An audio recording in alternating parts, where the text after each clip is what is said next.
Let me just cover some business stuff, and then I'm going to ask you all to just do a brief introduction so Paul knows what kind of music you write, and then we'll turn the floor over for him. So like always, many of you have been on these calls before. You can use the chat bar function to put in comments, ask questions. Paul's going to give us a run through about his, Consortio. I don't know. I almost said software. It's not really a software. It's a platform. And then we'll just have time for Q&A at the end. And I really do think that this is the kind of thing that if you work with ensembles, and in particular educational ensembles of any type, this can be a game changer for how you do stuff, because it'll do a lot of the heavy lifting for you. But I'm going to let Paul describe that. As you all know, I've got the 2 Chicago events coming up in 2 weeks. So November 10th, I've even got some swag made for it. Ooh. I know. Can you believe it? T-shirts and oh my gosh. That's awesome. So if you can make it to Chicago, get to Chicago. Because Stacy's interview and the live performance with the Gaudete Brass and Michael Hall is going to be breathtaking. So I'll share those links as we go. So why don't we just kind of go around the horn, just say your name and just 1 or 2 sentences about the kind of music you write, just so Paul has a picture of who he's speaking to tonight. And I'm just going to choose Chris because he's at the top of my list. Go for it, Chris. All right. Can you hear me? Mm-hmm. Yep. All right. Hi, I'm Chris Teichler. I am a composer in Dallas-Fort Worth area, and I have written a lot of music for choir, band, some orchestra, string and full, and mostly in a kind of a neoclassical sort of style, I guess, and big Stravinsky file, so that's probably why. But I try to get a broad base of groups or ensembles that I write for. So, yeah. And you just did your choral consortium. Yes, I did. With several churches. I think about 8 churches I got together to commission a 3-4 minute anthem, and it worked out really well. They're starting to perform it to positive response from the singers and the congregation. I almost said audience, but congregation. Nice. So, yeah. Great. Very cool. Thank you, Chris. All right, who's next on my list? Ian, you're the next on my list. So I'm choosing you. Oh, and I'm gosh, okay. You can hear me now? Yep. Mm-hmm. All right, my name is Ian. I'm living up here in Ontario, Canada. Mostly what I've done in the past is work for solo piano, but I've been expanding into small ensembles. I've got 2 projects that I'm thinking of going consortium on, and it would be my first time doing a consortium, so I want to learn from this group how that all works. Depending on which happens first, it could either be a series of string quartet pieces, but I also have another project which is likely going to be small chamber orchestra of like 13 players. So chamber orchestras, I just want to get a whole bunch of them involved to do one big project. And that's it for now. Cool. Great. Thank you. All right, Jessica, you're next on my list. So just kind of introduce yourself and say what kind of music you write so Paul knows who he's speaking to tonight. Okay, thanks. Hi, I'm Jessica. I write mainly choral music. And I just was kind of interested in the consortium because I've been, commissioned for a few pieces by a few choral conductors in the past, and this is something I've been interested in. So, awesome. Mainly church music. Sure. She's actually, Paul, done a lot of work with, is it Composer or CAI up in Seattle? Because you're in Seattle, right? Yeah, I'm in Seattle. Sorry, yeah. Well, there's Choral Arts Northwest, who I sing That's with. what I was thinking of. Nice. Awesome. Yeah, with Robert Bodie. So. Very cool. Robert commissioned one of your pieces, is that right? Or at least performed? Yeah. Yeah, he did. Uh-huh. Yeah, I have actually heard of you through that grapevine. That's really? Oh, yeah, totally. Small world. Awesome. It is small world. Thank you, Jessica. Thanks. All right, Christina, you're the next on my list. Your video's off, but if you wanted to just introduce yourself, that'd be great. I don't know if you can hear me. She might have stepped away from the computer. All right, Craig, I'm going to pass the buck to you. Please introduce yourself so Paul knows who he's speaking with tonight. Can you hear me? Yes. All right. My name is Craig Dayton, and I'm a film composer. I've done mostly film shorts. I've done a couple of feature films, being considered for one now out in Los Angeles. In about a week, I will be getting my 45th assignment from a film group down in Washington, D.C. It's a woman producer, a woman director, which is always good. So that's what I do, mostly film composing. Fantastic. Awesome. Thank you, Craig. All right, Dan. Hi, I'm Dan Pertu.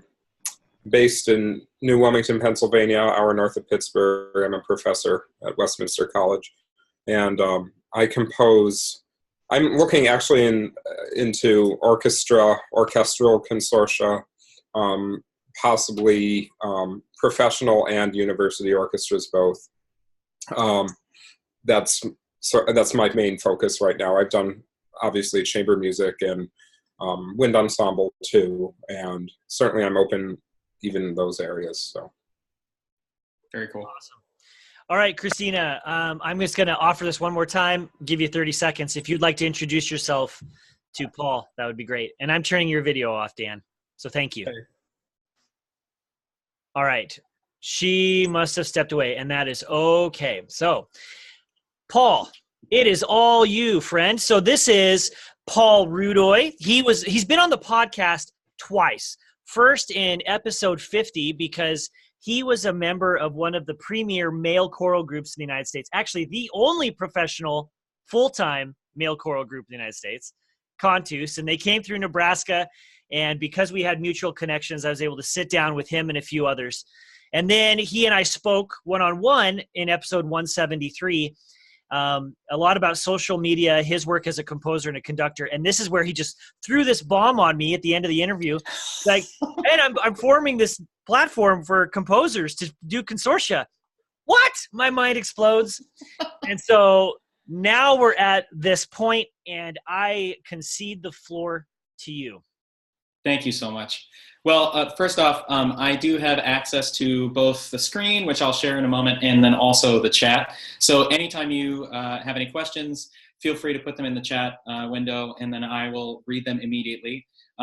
Keep in mind that I have like a sales pitch way of going about this thing, so be patient with me as we kind of go through my plan. But it'll be about 20 minutes of an introduction of what this whole thing does, and then where we want to go from there, because I think a lot of you will probably respond to what our future plans are more than the immediacy of what we currently have.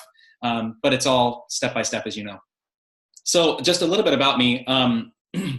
Thank you, by the way, for that brief introduction. I just want to clarify that I have no idea what I'm doing at any point, ever. And so basically, I just kind of go with my hunch. And I had a hunch about 4.5 years ago when I was talking to a friend of mine, Tim Takesh. Some of you might know him. He and I, at that point, were both in Consortio, and we were talking after a concert at some point, and he mentioned his frustration with a recent consortium of his. And I asked him why, and he said, because I've spent so much time on the administrative things that I haven't had a chance to even write the piece. And I said, okay, well, what kind of administrative stuff are you talking about? And he said, well, checks and contracts, getting them sent, trying to hound people for, some information that's pretty simple, like maybe the inscription on the score that I'm going to give them, things like that. And albeit this is a choral piece. And from now on, for my introduction to this, I'll be explaining it through the guise of a choral consortium, because that's where we started, because that's my particular forte, but we hope to open it up to band, orchestra, and art song and chamber music very soon. All that to say, when I was talking to Tim about this, it was like, well, why don't you use Kickstarter or something? And he said, well, some do that, and there's only so much you can do, though, because we're dealing with schools and a lot of things. And I started to realize that Kickstarter and many other crowdfunding platforms, as you all know, it's kind of like an all-in-one solution to a problem of trying to, crowdfund. But there are certain specific fields, and ours is one of them, where there are a lot of specific issues that Kickstarter doesn't necessarily address. And the one that made me really excited about this is potentially dealing with red tape from schools. Often you're dealing with purchase orders, and you're dealing with invoice complications and things like that. Some of them can't use credit cards, but sometimes you might want to use credit cards because some people can, but you might not have Square. You know, these are the sorts of things that we were trying to address when we came up with Consortio. So we spent a year and a half, 2 years working on it. Me and my best friend from high school, who happened to be working on with a company called Take Lessons, which ended up actually from the back end being very similar to how Consortio needed to be. And he also learned a lot of what not to do at his time at Take Lessons. So it worked out in our favor all around. But Tyler and I have put together what was launched about a month ago, the choral version of Consortio. And so I wanted to show that to you today and talk to you about where we'll go from there. So I'm going to share this, and let me know if you can see it when I share. Can you see this? Yeah, we can see it. Great. So one thing that I'm noticing is that I don't see the chat bar. So what I'll do is I will go through my usual spiel, and you can ask all the questions you want in the chat. And then once I'm done, then I'll retrace my steps and answer any questions. But that'll also give you a chance to maybe, hopefully I've answered some of your questions by the end that you might have had initially. So the way I usually do this is I start with, as if I'm an ensemble, just suddenly finding myself on the site. And I go brand new into it and look around on it. And then I will go in as the composer. And then I'll come back as an ensemble, having joined a project, just to give you a sense of all three of those scenarios. So right now, let's assume that we're an ensemble, a choral ensemble that's arriving on the site. Notice choir right here, but soon we'll have orchestra and band. That's our goal. And then, they might not even understand exactly what this is, because we're not touting a project, we're touting a process. And I'll talk to that in a second here. But for now, I see a big yellow button. Let me click it. Now, I should tell you right now off the bat, or just a reminder, that this is a testing environment. You'll see right here, it's consortio.medialuce.com. This is Tyler's testing site, right? But all the code, all that you see here is exactly what it would be like on the site, okay? Which is consortio.io. So just to give you a sense of that. So our goal was to make search pretty efficient and effective for people, because sometimes drop-down menus can be disastrous, right? Especially for anybody who's creating anything for choir. If you have an SSA piece versus an SAA piece versus an SSAA, all that, those often are indicated in a drop-down menu. And so my goal was to try to figure out a more efficient way to do that. So right now we have example projects that you can see. And then if I click on one of these, then it's green, the rest is red, okay? So for my nonette sopranos at grade 1 easy, obviously gonna get a ton of likes there. It's just for sopranos, okay? If I have an SSA piece or any sort of SA combo, which I don't in these example projects, but you get a sense, that's excluding tenors and basses, right? If I wanted to exclude tenors and basses, or exclude sopranos and altos and just have tenors and basses, then my TTBB comes up. So this is a different way of looking at an ensemble type, and also instead of having a drop-down menu. Now, this doesn't accommodate some things like unison choir, things like that. So instead, we have tags, which you can see here. We have about 30 of the most used tags that I was able to find in a variety of places like JW Pepper, other things like that. And so if I wanted to look up a piece that was specifically a cappella, then I would find these two, or any other projects that are that way.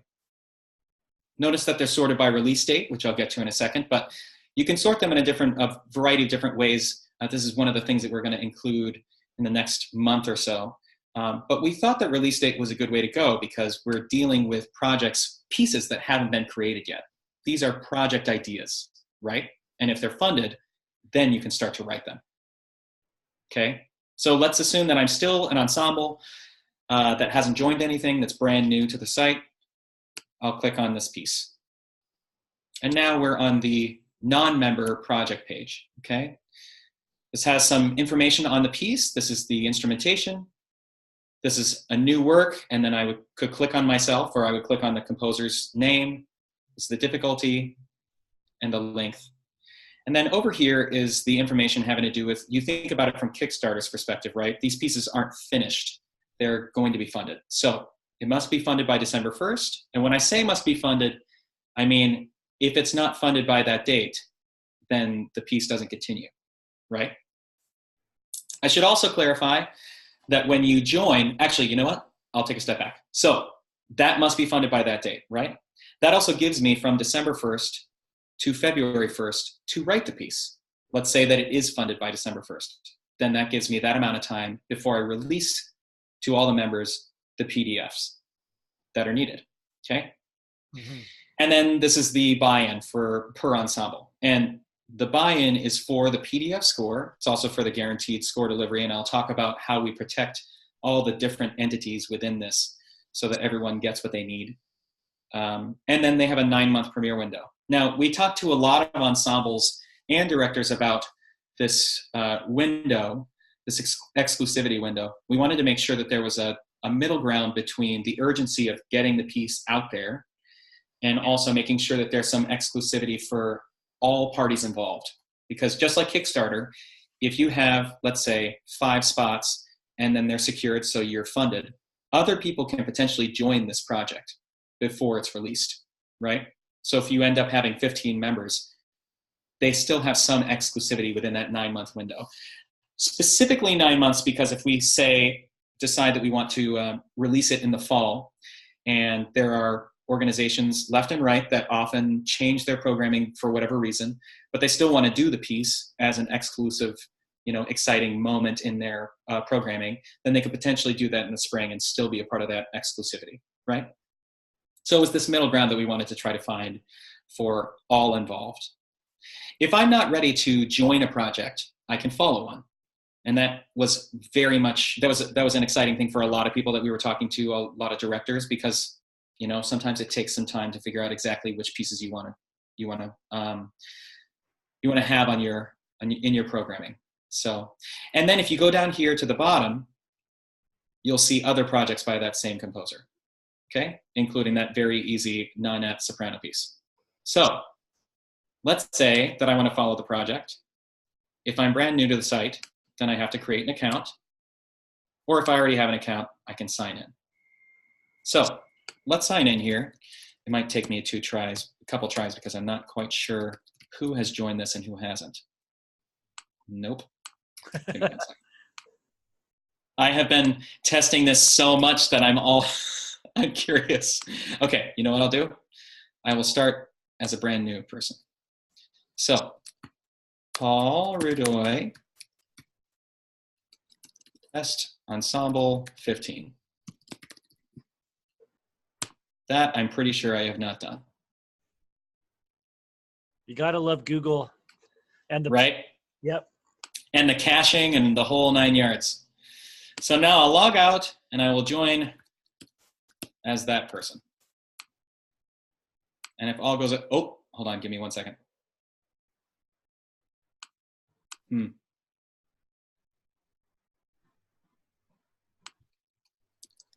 I see. I've been testing this out so much that sometimes it's hard for me to find the right ensemble to join. So let me try a couple more and then we'll see how we do.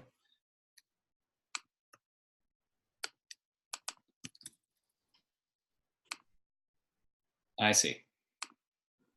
Okay, so I'm going to actually join as the composer so that you can see the back end of that, and then I'll come back as an ensemble. So what you were just seeing was the non-logged in version of that project page. And so if I were to log in for that ensemble, then I would see basically this version of the project page for a member, okay? As you can see, no members have been added, and that's because I didn't just join it, but I'll join in a little bit later. So the goal is for all of us to kind of be on the same page about the project, right? And part of the issue that we were having with consortiums was that people were totally on different wavelengths about everything having to do with payments, when they were supposed to come in, the complications with the red tape, maybe making sure that the inscription was correct, and other things, what scores do you need when, that sort of thing for their rehearsals. So our goal is to have all of that available within this site, okay? As a composer, I can post a comment. I can also include information through, maybe PDFs or MP3s to give them an indication of how the piece is going while I'm writing it, okay? And anybody who is also a member within that project can also post a comment. You can send an invite. And notice this, that I am now logged in as the composer, right? So I can send an invite via the email address, and then I can also change the price point. Now, the reason why we did that was because there were sometimes people who wanted to donate but be a part of the process that are not ensembles, right? So if you have donors who want to be a part of it, that's a way to exclusively include them. But there might be ensembles that you want to include that either can't afford your original buy-in price or would like to pay more for a variety of reasons. It's up to you how you use that feature, but in general, one of the reasons we wanted to have a buy-in price that was always one level, unless you decided that change, was because we like the quality of it. And we'll talk about access in a little bit. You'll notice that there's an event list, and that event list will be, this is, again, basically the same thing that an ensemble sees. But from the composer side of things, you can add an event and include a description. Now, one of the things that Tyler learned when he was at Take Lessons was, instead of recreating Skype for Consortio, maybe we should just let Skype be the best version of that, right? Or whatever you want to use. So for me, when I was using my beta, when I was doing a project as a beta for Consortio, I created a variety of events, and in the descriptions, I would add things like a link to a join.me, so that they could see my screen as I walk them through the draft that I was working on. Or I sent also a YouTube video so that they could just see a 5-minute overview that I recorded of myself, and I put as a private link onto YouTube. So these are ways to include any and all interactions, digital interactions that you want to use within the project. And then from a details perspective, this is where Consortio really shines. And we really wanted to make sure that composers felt like they had control over what they were trying to do, and then also had the freedom to change things if they needed, okay? So right now, this piece is private, right? Or this piece is public, but if I wanted to make it private, I would click here, and then it would not show up in our marketplace, all right? And let's say I have no members, as I currently do, and I have it private. I could send an invite to somebody, and I could put maybe 500. And then those are the equivalent of my 5 ensembles. So you could potentially use this as a traditional commissioning platform instead of just for consortiums. Now, we do take a fee for the different administrative things that we do that we take off your plate. And so that fee, it might not be worth it if you have just one ensemble. Part of the complexity of using this site is that there are a lot of ensembles coming together toward one project. And so that fee has to do more with consortiums than it has to do with traditional commissions. But we're working on a pricing model that might change if people were to use it for a traditional commissioning platform as well. All that to say, let's say we want to make it public and have it be on the marketplace, just in case anybody finds that they want this piece and you don't know them, right? So if you come down to the basic info, you can adapt anything and everything that you have here. This is a choral consortium, so most likely you'll have lyrics. You'll see down here, there are a couple places where we have indicated for composers. Some composers, such as yourselves, might not need these reminders, but for somebody who's coming in who's brand new, maybe to writing for choirs or something, it's a good reminder that you need to obtain the rights to your texts. And you need to obtain the rights to however many performances you expect from this consortium, right? And that's something that all choral composers have to figure out. We're not in charge of obtaining those rights. That's up to you as the composer. But we're also not liable for any issues that might result from you not getting those rights. But we do remind people as we can. When you come down here, you have the specifications for the project. This is where things get a little tricky because ideally, the way that we built this site and the reason why we built this site was so that you have control over your artistic ideas and you put them in the release date and the funding date schedule that would work for you.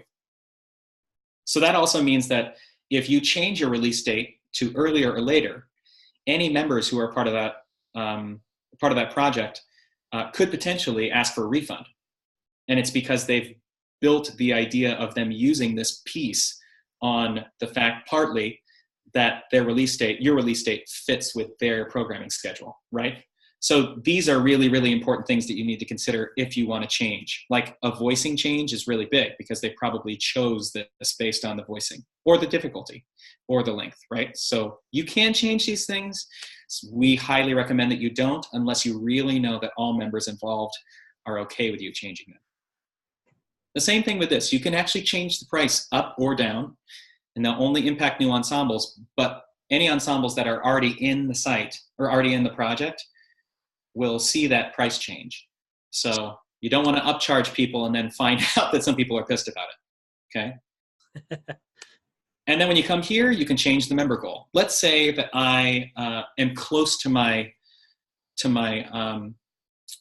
funding goal, but I'm not quite there, and I'm getting pretty close to the deadline. I could, in good faith, decide that instead of 15 ensembles, I want 12 for my consortium. While I'll be paid less, I will be funded on that date when I release the score, and that would give me a guaranteed amount of money, right? So this is something that you can adapt. We also think that hopefully in the long term with our marketplace, that more people will be more inclined to join more projects, and ideally projects from composers they don't yet know, because you will be able to fill out a really good profile and be able to give them a sense of who you are in like 10 minutes or less. We'll talk about that in a second too. And then you can change the funding deadline. Same deal. If you change it, you might need to really consider whether or not that's a good idea based on your members. Okay. And then you have preferences on what you want them to get from you or what they can get from you. And their preferences are slightly different as an ensemble. Now, as a profile, as a composer, it's important that I have a really, really strong profile within the site that people can search for within the marketplace. I don't know if you noticed that, but you can actually search within the marketplace by composer as well.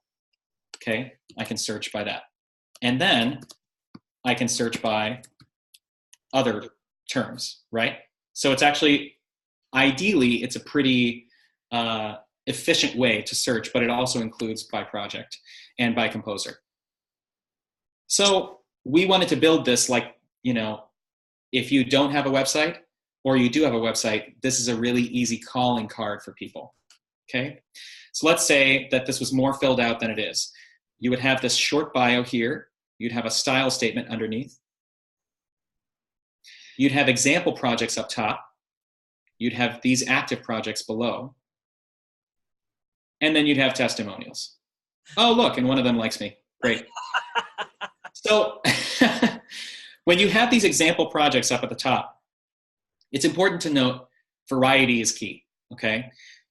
If you don't know who's going to be looking at your project or your profile, just as you don't necessarily know who's going to be looking at your website, it's probably best that you, just like a business card, have kind of all the things that would make them convinced that you could do your job really well all on one page. And that's what we wanted, right? So these example projects, if we had one up, you'd be able to click on an audio if you uploaded one, or a PDF of some sort if you uploaded one, so they can see what that looks like for everyone. In fact, let me just do this. I'm actually going to go to the actual website just so you can see what that full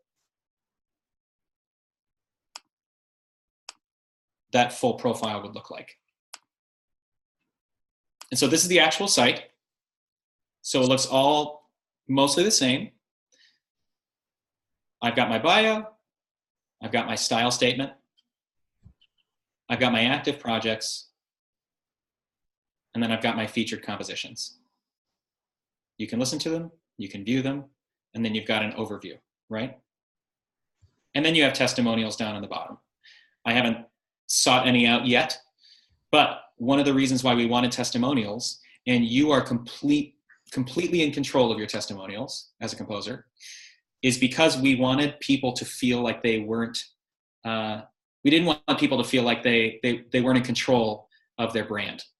And one way to control your brand in a good way is to offer the best that you have to offer from your experiences in the past, right? And so far, we've seen some amazing testimonials. Like, people have put up testimonials of the composers that we have on the site that say, hey, I did a consortium and a great commission, both 2 different projects with this one person, and it was like the best experience in my life. That alone, if I was a director looking at that, I'd say, great, I know I can trust this person to do this project really well. And that was our goal for any composer at any level, right? So if you see this, this project, let's go back to the project one more time. And you see how we have no members, but you take a glance at this, just remember it. Now let's go to another project. This project actually has ensembles, right? You can see that there's information for each ensemble. Now, as an ensemble, if I'm to join a project, one of the things that I actually have to fill out before I join the project is which ensemble, or if I don't have an ensemble in my profile, then I'll have to fill this information out to join it, which is automatically really, really useful as a composer, right? Because sometimes you're asking them, well, do you have like a weak section that I have to deal with, you know? Maybe everybody has weak altos this year, you know? And that would be good to know. So they could put that in this information. Or this is our first year. It's crucial information for the composer to know. Even if you have 15 ensembles, if you have one ensemble that's really lacking in X, Y, and Z, it's important for you to know that. And then at the end, when you have all this information of all these different members, you can download the member data in a CSV file. So you can have all that information, including their email, so you can get in contact with them in the long term. Excellent. Yeah. So the last thing I just wanted to cover is the most complicated part, which is contracting and making sure that we have protections for everybody. Now, this is a little bit old, but it still has all the things that really, really matter. This is our meat and potatoes of the terms and conditions. Now, one of the things that we wanted to make sure that we did was have inherent contracts within the site. Just like with Kickstarter or Facebook or any other site that you use, the terms of use basically say this is what you're liable for. And that's what our contracts do, right? The contracts that you type out, print, send to them so that they can sign, send it back to you so that you can sign it, and then send a finished copy to everyone. Instead of that, let's have inherent contracts, okay? So if you work as a member or you work as a composer, then you inherently abide by these rules. So you implicitly agree to all the terms of the site, and then you also agree to the transactions that allow them to succeed. Okay? In these transactions, the project members are charged once a project reaches its member goal or its funding goal. And I should clarify, one of the things that we do is that we authorize credit cards and we hold checks, but authorize those checks so that when the funding goal happens, then everyone is charged. That way, no one's charged until the thing is actually a go. And that's important for them, right? They don't want to feel like they're charged and then they have to deal with a refund and that sort of thing. We're minimizing risk. And then after that, you're going to write the piece and you give it to them in a release date, the release date that they asked for, and then you get your final check, okay? Composers are paid once they upload a score and it's considered final. Now, our fee structure, it's important for you to know that. If the projects are funded, then the consortio processes a 7% fee per user. And there are different reasons why the fee works for different users, right? For composers, we're taking a lot of that legwork off of what you need to deal with, and that way you can focus on the art making. And for the ensembles, we found that 7% includes the credit card fees, that includes a lot of purchase order issues and invoicing, that sort of thing. And it's important to note that they were more than happy to have a service fee if it meant that they had an ease of use and they trusted the website that they were working with. So that 7% seems to have worked really, really well for our beta and for the projects that are currently working right now within the site. And we've built the site to protect people on both ends. As you could tell, no one's charged until the funding deadline is reached, right? Or until the funding goal is reached or the deadline passes. That way there's protection for them, for the ensembles. And then from the composer, you are sure that that money has already been charged and is being held for you so that when you're finished, then it can be sent your way, okay? And there are different ways that the project member can back out of the project, but one of the protections that we wanted to give for composers is those are the only ways that they can get out of the project, right? If they come to us with a complication about the piece that you wrote, and they say, well, I just don't like it. They had your profile with all of your information, so they were able to hear what you wrote and how you write. You got it in on time, and you had the correct instrumentation and difficulty level, roughly, and size and scope of piece. They don't have any legs to stand on. They don't have any ground to stand on. So for us, we are in charge of making sure that you're protected from somebody who says, well, I don't know. I don't think so. Well, you've already paid for it, and it fills out every single scenario having to do with the choice of what kind of piece that was going to be from the beginning. Cool. So all that to say, this is Consortio. And I know that there's a lot there, but I'm going to go back to the other screen and stop sharing so I can see all your comments. All right. There's not a whole lot of comments. Oh, great. Okay. I kind of want to kind of seed the discussion here. Help us understand, because there's people in this group, like they told you, are interested in doing Consortia, but they haven't yet. What are you taking off the composer's plate? Because that hasn't been, I think, well described yet. Like, right. Why is it worth 7% of what I could be earning to have you do the work? Like, what are you doing for me? Sure. Yeah, it's a great question. So there are a couple different things that we're doing. We're offering a very efficient and effective use of a brand, right? So you can create a profile, and it'll probably take you 20 minutes to put that together. But even if you don't have any other site that makes you look good, this does. And that was a goal, was so that everybody else can come in and find you, even if they don't know you yet. That's step 2. We have a marketplace. And the goal is, ideally, you have your network, and everybody else, all the other composers within the site have their network. And all of those networks of directors and ensembles, they come in and they decided they want to search the marketplace for X, Y, and Z in their programming. Ideally, what we're doing is we're making a better CoralNet Facebook type site that's specific to classical music, mostly in schools, but also on a professional and amateur level, this community level. We want all of that to be within the site. And then the other thing is, just from an administrative perspective, the consortiums suck on so many levels, right? Amen. I've done a consortium where I had 8 members. 5 of those members didn't pay on time. 3 of those members didn't pay me at all. 3 of those members didn't give me an inscription, like a line that says, hey, this is my ensemble and this is what I want to say as like the commissioner, right? None of that happened. And then best yet, not one of them completed the contract, like fully. And yet I had a deadline for myself to write the piece. So I ended up just eating all of those costs, all of those hours of me trying to like send emails, communicate with these people. And some of them they had valid reasons for that, and some they did not. But the gist of it is, by these protections being put in place, we're basically acting as your administrator and your assistant to take care of all the stuff so that you can just focus on the writing. That was the biggest thing, because when I talked to Tim, who also did a beta with Consortio, he had 37 members. in his consortium. 37 choral ensembles for a three movement set. And he not once had to deal with payments, and he not once had to deal with contracting. And when I asked him at the end, I was really honest with him. I said, like, this is how much money we took away from you, right?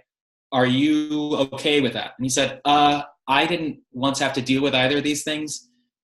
I will always use this from now on. So that's our goal, is to make it so that you can just do the writing that you've always wanted to do instead of dealing with administrative stuff, you know? And communication too. Like, you can email or communicate through the platform to everybody at once without having to do BCCs or, you know, a huge email chain, and one person responds and then there's 38 reply alls and it's all a mess. Like, Yep. That's taken care of. And here's the other thing to keep in mind. We set it up so that any ensemble directors, they have their own settings too, right? So you don't have to worry about BCCing everybody and then finding out that 5 people don't want to hear from you for X, Y, and Z reasons, right? It's up to them to choose that. So it's built so that people can choose how they want to interact. But the other thing to keep in mind is that we're thinking long-term in terms of access. Remember how I mentioned access? Like, our goal is to make commissioning accessible. I mean, I unfortunately have searched high and low. I've had 4 years to search high and low, and there is not enough data out there that tells me just how many choral or band or orchestral ensembles there are in the United States. There's information that tells me who's commissioned. There isn't information that tells me how many people have commissioned in the United States. But more importantly, if everybody at some cost level could commission, where would we be? There would be so many more people who would be willing to commission if all that risk was taken aside. So I think what we're trying to do is leverage every ensemble in the United States and hopefully internationally pretty soon. We're talking to our lawyers about that as well. That's great. Okay, let's go into the question and answer phase. Ian has posted a handful of questions in the chat bar that I'll let you address. And while Paul is answering those, if you find on the button, I don't know where it is because I have, as the host, I have a different setup, but there's a way for you to raise your hand. And if you raise your hand, then I can bring you into the call and you can speak with Paul directly. So Paul, why don't you just address some of Ian's questions there? Sure, yeah. Ian, I'm just going to address your last question because I think it's really, really great. You shouldn't be sad. We're working on a beta right now. So our goal is to include band by December, January. And our hope is to, the only reason why we don't, let me take a step back. The only reason why we don't have band on there or orchestra on there, it's not because you can't use the site for your consortiums. The difference is we don't have it ready for the marketplace, okay? And the only thing that we really need to focus on for the marketplace is to make sure that we have the right search functions, right? From a choral perspective, it's kind of easy. You've got SATB and then you've got these tags for different types of other ensembles. But for orchestra and band, it's a little more complicated. I mean, your instrumentation can get more complicated. We want to make sure that it's as user-friendly as the choral version is. Okay, and so we're working on that right now. Our goal is to have band beta starting in the new year, and then orchestra by conservatively the fall of 2019. Because we know that this will be useful, especially for band and especially for orchestra. I mean, there's just not enough money now in these arts organizations to do this on a regular basis, and consortiums are the way forward. And then you said, can you just, yeah, go ahead. In full disclosure, I'm helping you explore the band side of this at least. And I'm going to be running a band beta. Yeah. And I think it's going to be really, really great because you've been with us pretty early on just like learning about the site and learning about what we're potentially hoping to do. Right. And so I'm looking forward to it. But if any of you are interested in, if you've done a beta before, or if you've done a consortium before in your respective fields, and you have the on at least some of your ensembles, then let me know because it would be great to include you in the beta. For Tim, for the choral beta, he already had the ensembles that he wanted to use. So basically what he was doing was testing out the site, as you know, that's what a beta is testing out the band and orchestral versions. That's what we need to do, is just make sure that they feel comfortable with the instrumentation, all the different things. But as a site right now, if you already have your ensembles, then you can create a project page, and in the instrumentation line, you can just put the instrumentation that you have for your band or orchestra project. So technically, you can actually use it right now if you'd like, and you can send an invite to whoever you want. Totally fine. Great. So you said, can you describe when payment happens? Is there like when the funding goal is met, or the rest on completion? So we have yet to find a business model that will offer us the ability to, I'm going to turn on this light because sooner or later I'm going to turn into the dark here. We've yet to find a business model that allows us the ability to pay out partial payments before the funding deadline. And the difficulty is, even if we pay at the funding deadline, we're also protecting the ensembles from the off chance that somebody, not any of you, decides to never send their score, right? So let's put it this way. Some people have asked me, and maybe this is what you're asking, Ian, and if it's not, you can let me know. Some people have said, well, but people are used to advances, right? Or partial payments. And I said, okay, let's say I have four projects, and I'm used to half an advance payment. So technically 8 payments over the course of a year, okay? What if you just wrote 8 pieces? And I don't mean to be facetious here. You actually have that potential. This is a larger answer to a bigger problem that I've been seeing is to me, is that Consortio will ideally offer you the ability to become more of a composer, the composer that you wanted to be. If you wanted to be a full-time composer, this in the long run will ideally allow you to do that. You'll have access to people you don't know yet who are potentially interested in your work. The more people you work with, the more testimonials you can put on, the more convincing you can be to other people who haven't yet taken a chance on you. And then you get to choose when you do these pieces in your schedule. So you could potentially schedule them out so that each lump sum happens at different times as you would if you were to get advances. I realize that seems kind of idealistic, but I'm tired of not thinking idealistic in the 21st century when we have technology like this. You know what I mean? So I just want to throw that out there. I understand that having that lump sum held from you is scary to some because we live paycheck to paycheck, but maybe we shouldn't live paycheck to paycheck. Maybe we should live project to project. Mm-hmm. So, yeah. What are your other thoughts? Well, he did respond to that, but no one has raised their hand yet. So if anyone wants to ask questions, put it in the chat bar or raise your hand. We'll bring you in. As we continue to wait and see if anybody would like to talk more, I talk really quickly, so hopefully everything made sense. But I also think that the bigger issue here, and I like to bring this up after I've explained it, is that I was 11 years old when I realized that music was alive. Right? I was in a choir, and luckily my choir was able to commission a piece. And I got a rough draft of a piece by Libby Larson. And they said it was a rough draft, and I didn't understand what that meant. So I looked at it and I was like, okay, I need to learn this piece.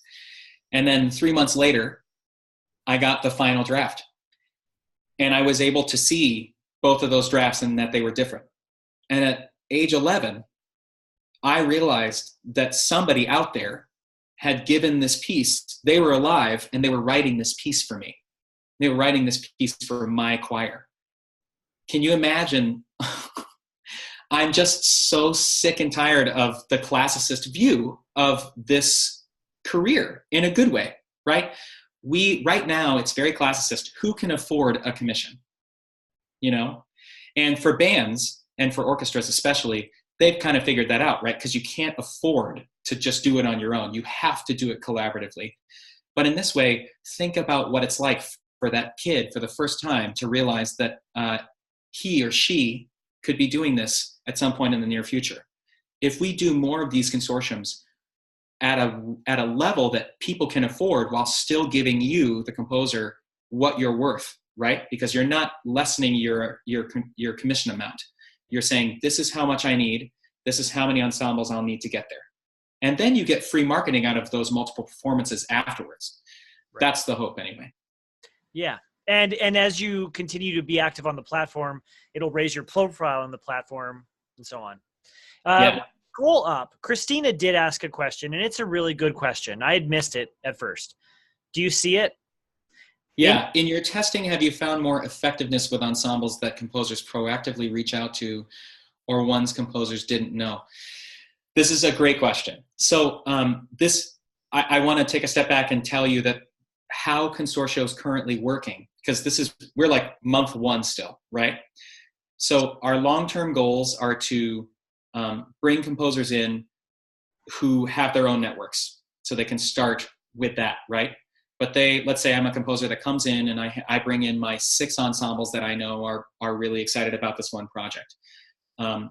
I will also let them know that they can check the marketplace for other projects. These other 6 ensembles per composer's project will come in and we'll start to grow this marketplace. Now, that said, the effectiveness is not, we haven't been able to test whether or not there's an effective response for somebody who doesn't know the composer. But what I will say is that there were in the beta, well, I guess this is that there were several members of my consortium that I suggested Tim's piece, and they ended up joining.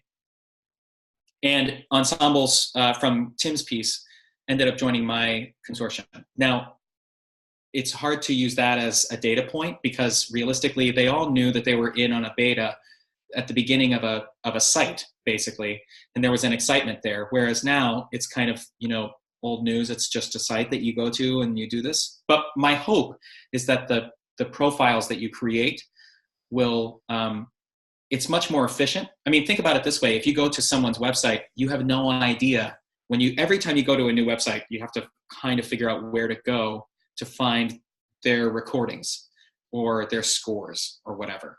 In this site, ideally, all of that is aggregated in a very efficient manner. And so ideally, more people will have more time on their hands to figure out whether or not they want to join a new composer's project. We don't have data on that yet, but I'm hoping that it's a collective, it's a community, and it starts to grow that. Plus, at $200 to $400 per buy-in, I mean, that's about the same price that they would pay for a brand new octavo, at least for choral ensembles. So my hope is that they would be able to take more of that risk since all the rest of the risk is taken off of them. Mm-hmm. I hope that answers it. We don't have the right answer for that, but one day we will. No one's raised their hand, so I'm going to bring up something that a composer we both know, David Von Kampen. So yeah. He and I he's a choral composer, and he and I share an office at the university, and we talk about this constantly, every day, this kind of stuff. And he's a little bit skeptical because he thinks, well, I feel like if I'm doing a consortium, I've got to really knock the ball out of the park, and what if it's just not that good? Like, I would rather write 8 pieces, like you said, than do one big consortium. And he's thinking in terms of total payout, right? 8 smaller commissions than one bigger consortium. So that's an issue. And I think he's also wondering, well, why is it so hard to run a consortium? And you've addressed that, but I think this is still a mindset that unless you've run one and you end up spending 10 hours a week just doing administrative blah, to take that all off your plate. What other kind of resistance have you encountered? Like, what are the common questions? Yeah, I think that's the biggest thing is people say, I've heard multiple people say, well, I'll start with the worst. And Craig, I did see that you wanted the mic. So I'll just answer this really quickly and then we'll go to you. Okay. Thank you for mentioning that. The worst one is, yeah, but this is devaluing my art. And I said, well, what do you consider devaluing your art? And they said, well, if per ensemble it's $200, then who cares if I get my full amount, because it's basically like the Walmart of classical music. And my response to that would be, who are you doing this for? Because if you're being paid the same amount that you would have been paid for that one piece, and then you're getting a ton of free marketing, and when I say that, I mean, like, let's say I have 10 ensembles performing that piece the following year, how much administrative work and networking would you have to do to convince 9 other people to put that piece up? That's a huge amount of work for just like a reoccurring performance of a piece. Whereas this can kind of create an all-around movement around the piece that you just created. And then David I just love him because he's so blunt about this stuff. It's great. It's great because I need to hear that, you know? Yeah, I need to hear that. Like, I called him up as soon as when he had mentioned that, something like that. And so I had great conversation with him. And he said that same thing. He was like, you know, do you feel like, I feel like I would prefer to work to get eight you know, $3,000 commissions rather than one $3,000 commission with 8 ensembles. And I keep going back to this, like, who are you writing this for? I know you're writing it for you because you're an artist. And I know you're writing it for you because you need to get paid. But if you write one piece for 8 ensembles, those 8 ensembles certainly would not have been paid, or would not be able to pay you usually. And so what you're doing is you're reaching out. This is a free, this is a very easy way to offer access to a lot of ensembles that couldn't previously afford it. I know I sound like a broken record when I'm saying that, but like, let's put it this way. How many ensembles go to ACDA or the Midwest Clinic and perform? And how many ensembles can't do that? Yep. So many. The vast majority can't do that. So we're ideally opening up the spectrum of options. Yeah, we could talk about the price of buying a new set of score and parts or octavos versus the Consortium too. But let's bring Craig on. So Craig, right. There you go. I'm unmuting you and I'm bringing you into the video. And then you can, once you're on, you can just talk to Paul. Can you hear me? I invited the wrong person. I invited Christina. Yeah, Craig, go ahead and talk. I'll turn your camera on. All right. Hold on. Thanks, Paul. If you can't answer this question right now, that's fine. It's just something I'm thinking out loud. I do a lot of film shorts, as I say, but in the future, if there was a feature film, at feature films, I charge thousands as opposed to hundreds of dollars. Mm-hmm. Sure. And film composing is a little bit different from what we're talking about now, but would your organization be able to hold money in escrow until my work is done, and then you get the 7%, or have you gotten into that area yet? It's a great question. That's basically what we're acting as for consortiums and traditional commissions, is an escrow account. So we would, once we get whatever the money is, however it is, it's held for you per our terms until you complete the contract by uploading your scores, and then that's sent to you, the remainder after the fee. So yeah, it could totally work for you. Okay. And I should say that I should go back, because I mentioned this in passing, and when I was just so excited that so many people are interested in this, that we're hoping to, we're finding the right, we're aiming for the right pricing model for a traditional commission, because frankly, 7% is a bit high for, let's say, one movie soundtrack, right?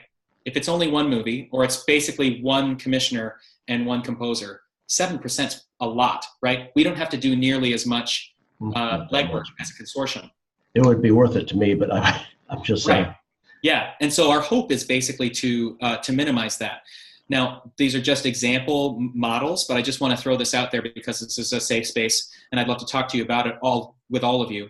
But maybe one model is that the ensemble or the commissioner is not charged any extra fee, and then it's actually only by check, right?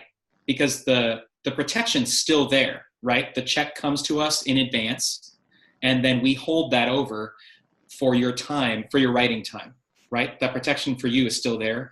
But by doing it by check, we can drop that 3 to 4% in credit card fees And then if you were to have, let's say, a 3 to 5%, depending on the amount, we would be able to safeguard that, make sure that you still can use the site just as you would. So you have all those support systems put in place, and one location for staying in contact with them before you write it, while you write it, and after you write it. Does that make sense? Yes. What if the film production company, instead of using a credit card, they want to use a check? Mm-hmm. Is that something that you would use, and how would you guarantee that that check was covered? Absolutely. So basically what we do is we often get checks now. Even in the beta, we had about half of the people use credit cards and half of the people use checks or purchase orders. Purchase orders, once they go through the red tape, they end up with a check. So I can speak to that as well. We get a check, we hold on to it, and we hold on to that money. We don't actually put it into our system until the funding deadline. But for you, let's say that you wanted to use it with only one company, right? So that's effectively a project with a member goal of 1. So you would set it up as a member goal of 1. Here's the final amount. You send that to them in an invoice form if you need to, and then they send it to us. As soon as we get it, knowing that it's the only member within your project, we would automatically put it into our system. We would put them into your project, and then you're good to go. So as soon as we get a check, we move them in as a paid member. Okay. The film industry has a lot of good people and a lot of not so good people in it. And I had in my film shorts, my system is such that if the money stops, I stop writing. Right. I'm not going into detail, but it works for me. But bigger projects where you're dealing with 8% of production and minimums of thousands of dollars, I want to make sure that they have the money. I don't want to start working until they have the money. Yeah, and so in that way, it's a little more complicated for you. I'm really glad that you're bringing this up, because I never, ever thought of this in relation to movie scoring, right, or commercials or anything like that. But what I would say is that it still fits really well, because again, you have a funding deadline at your disposal, right? So if you say, if they give you an estimate for January 1st, 2020, when they will give you all the money, okay? Right. And they haven't given us that money by then you've protected yourself through the site. You don't have to start writing until we get all of that money. Now, I don't know if the movie business allows for that, or maybe they say, we'll give you an advance, kind of like a book, we'll give you an advance, you start writing, and then that sort of thing. But our goal is to offer up somewhat customized contracts depending on the scenario. And maybe what we can do for commercials and other digital media like movies and that sort of thing is we could set up a system by which you both agree on when those installments take place. Now, that's super complicated for us, and so there's more risk involved. But I do think that it would be valid if both of you were to contractually agree that you would write a certain amount up to a certain time, as long as you had that money in advance. Okay. That's something I haven't really considered, but I can talk to Tyler about that and get back to you. It's a little bit different. We essentially get one deadline. Okay. Get it done by yesterday. Yeah. But that's what I've heard. It's like, yeah. Here, why don't you do this whole movie in a day? Sounds good. Yeah. So but more serious, we do get a deadline. It has to be done by a certain time. Sure. And I don't mind that time, and I don't mind doing that, but I don't want to work all that without being sure that they have the money. I see. That's why my thing with the shorts works for me, because they send me a certain amount of money, I work. Then they have to send other amount of money, then I work, and when the money stops, I stop. So I see. It works. But Sure. with bigger projects, you're going to have a deadline. Let's say if I got a project today for a feature film, and they would want it done by December the 15th, I can do that, but I'm not going to work myself senseless unless I know they have money in escrow. Right. Yeah. So maybe one of the ways to go about it is, depending on the contract, depends on if they can, how much money of the total amount can they give at this point? And then what that equates to in terms of how much you write. The Okay. assumption is they will eventually get all that money to us, and we'll hold that for you. But you can write up to a certain amount, and we can tell you this is how much you have to write based on how much we have. So ultimately, it really is based on that, and it's what you're currently doing. It sounds like, but we can definitely include that in our contracting and in the back end from the composer's perspective of how you build your project. Okay. So. Yeah. Right. Hey, I kind of, Craig, do you have one more question? No, that's it. Since we've been over an hour. Thank you for asking. Those were good questions, especially the escrow stuff. All right. So, Chris, your hand is up. I want to give you a chance, but we have been on the call for an hour. So if you need to go, you can. I am going to continue recording this, and I will share it with all of you. But I'm also going to put my information in here so that you can you can send me an email if you have any other questions. Okay? Yeah, please do. And before everyone goes, if anyone chooses to go, that is, Paul, you had said that you were inviting people in to participate, at least on a beta level. Can you just give some next steps if someone's interested in doing that or joining Consortio? And then once you lay that out, then we'll bring Chris onto the call. Yeah, you know what I'll do is I'll just kind of type this as Chris you start to talk about it, because I could just put that in my comment here that I'm going to send. Okay. Awesome. Okay, Chris, I'm inviting your video on, and you're unmuted. All right. Actually, no need. That was my question. So what you just said, Garrett, that was my question. Well, then I'll just say it really quickly. So Yeah. if you'd like to be considered for the band or a band or orchestra beta, and I should say that's going to happen within the next year, okay? We're still making sure that everything that from the choral perspective in the marketplace is really strong. But again, for a beta project, we're hoping that the people who are included in that orchestra or band consortium beta already have an idea of who their ensembles are, so that you don't have to worry about the marketplace, about finding ensembles. This is more about making sure that everything works correctly. There will be a different pricing model for that, and we still haven't figured that out quite yet.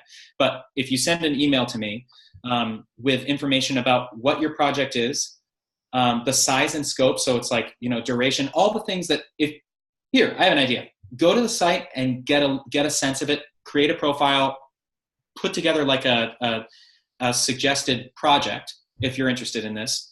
And then once you've done that, then come back to me and send me an email with, I want to do this project for the beta, and I already have these ensembles, that sort of thing. Then we can work with you to create the best experience possible and work with you on the pricing model. That would be really useful for us. And that's honestly what the beta is for winning for all parties involved, including Consortio. We want to make sure that this is really, really useful for band, orchestra, choir, and anyone else who uses it. Yeah. That's our goal. Great. So did that answer it for you, Chris? Yeah, I'm good. Thank you. Okay. Yeah. All right. Well, this is Fantastic. Last call. Any other questions for Paul before he gets off the line? Paul, do you see Craig's comment there?